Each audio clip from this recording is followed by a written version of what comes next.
दो वक्त की रोटी खिलाकर कोई एहसान नहीं कर रहा है वो। राधा जी, जल्दी से अपना सामान बांध लीजिए, हम कल ही यहाँ से चले जाएंगे और लौटकर कभी नहीं आएंगे। अब मैं और यहाँ घुट घुट कर नहीं रह सकता। वीर जी अपने कमरे में घुसते हुए अपनी पत्नी को कहते हैं। पर बात क्या है जी, और हम जाएंगे कहाँ जी? गांव का घर पहले ही बिक चुका है और कोई काम धंधा भी नहीं है आपका, फिर रहेंगे कहाँ और खाएंगे क्या? काफ़ी दिनों से बाप बेटे के बीच बढ़ती करवाहटों को देखकर राधा जी कहती है, कहीं भी चले जाएंगे पर अब यहाँ नहीं रहेंगे। इसने हमें समझा क्या है? उसे लगता है वो दुत्कारता रहेगा और हम उसे दुत्कार को सहते रहेंगे। नहीं राधा जी, अब मुझसे ये बर्दाश्त नहीं होगा। अरे दो वक्त की रोटी ही तो खिलाकर हम पे कोई एहसान नहीं कर रहा है वो। हमने भी अपने जीवन का 50 साल उसकी परवरिश में खपाया है। ऐसे नहीं वो इस काबिल बन पाया है। भावुकता से निकलकर वीर जी गुस्से से बोलने लगते हैं। जी मैं आपके दर्द को भली भांति समझ रही हूँ, पर बेटे का भी तो दर्द समझिए। शायद वो किसी कारण से आपसे चिढ़ रहा होगा और गुस्से में कुछ कह दिया होगा। आप भी तो बेवजह उसके कमाए पैसे इधर उधर दोस्त महिम में उड़ा रहे हैं।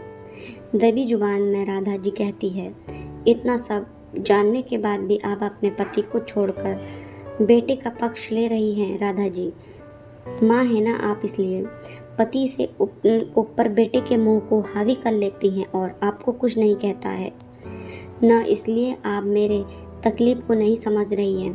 वीर जी की बात सुनकर राधा जी उनके पास जाती है और उन्हें कहती है, मैं सब समझती हूँ जी, मुझे भी बुरा लगता है जब वो आपसे ऐसे लहजे में बात करता है, पर गलती आप भी तो करते हैं ना। क्या ज़रूरत है आपको ये सट्टाबाजी करने की? और चैन से खाइए और सुकून से रहिए। अब इस उम्र में ये सब शोभा देता है क्या?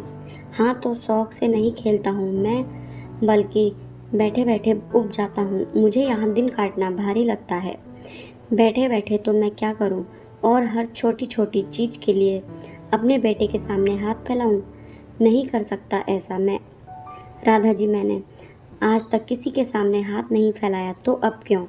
मैं अभी भी काम करना चाहता हूँ और अपने पैसे पर जीना चाहता हूँ, पर आपका बेटा मुझे कोई व्यवसाय भी नहीं करने देता है। तो आप ही बताइए मैं क्या करूँ? और कौन सा ऐसा बेटा होगा? मैं अभी भी काम करना चाहता हूँ और अपने पैसों पर जीना चाहता हूँ।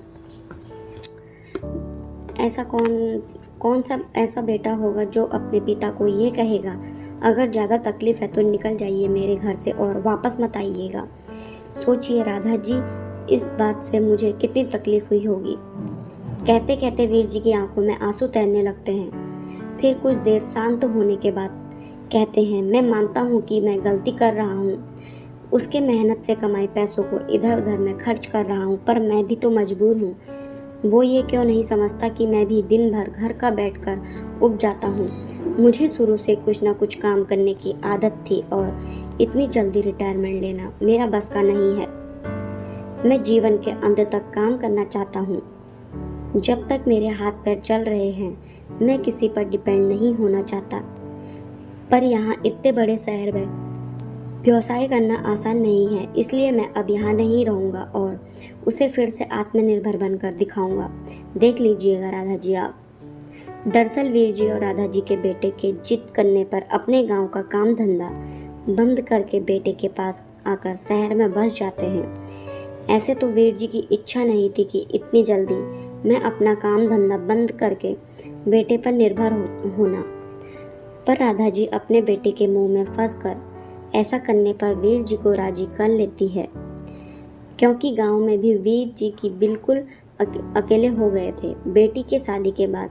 पर शहर आने के बाद वीर जी को मन नहीं लगता था और बेटे के सामने हाथ फैलाना भी उन्हें अच्छा नहीं लगता था। इसलिए उन्होंने पैसे कमाने का शॉर्टकट रास्ता सट्टा को चुन लिया था, जिसकी वजह से आए दिन बाप बेटे के बीच कहासुनी होती थी। और एक दिन गुस्से से वीर जी के बेटे ने अपने पिता से कह दिया, आप यहाँ से चले जाइए और वापस मत आइएगा जब तक आपकी यह आदत सुधर न जाए। बस यही बात वीर जी को चुप जाती है और वो वहाँ से जाने के लिए तैयार हो जाते हैं।